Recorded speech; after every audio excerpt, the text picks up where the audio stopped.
macmiil wad mahadsan tahay meel kasta aad joogto waxaan ku hayaa creamkan gacantayda ku jira oo ah cream aad iyo aad u fiican oo ku anfacaya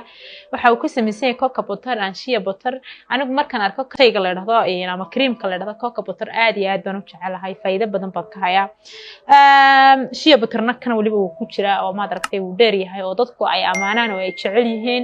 moisturizer weeyaan xilliga dhaxamuhu ku fiican yahay wax weytina ma laha rag iyo dumar labadaba way isticmaali karaan xilliga dhaxamahana aad iyo aad buu ugu fiican yahay moisturizer hadaato de hadal ma laha oo ma aragtay jirkeenu markasta uu u baahan yahay inaynu ma aragtay marsano waxa moisturizer leh kanun ma aha creamku badan yahay ma aragtay waxyaabo ka samaysan yahay kan oo kale oo xabaasuud ka samaysan uu yaala qiimihiisu waa macquul caagada dadka waa caagada weyn runtii quruxdeedana waa ban ka helay soo dhawow offline iyo online labadood kiibsan kartaa mahadsanid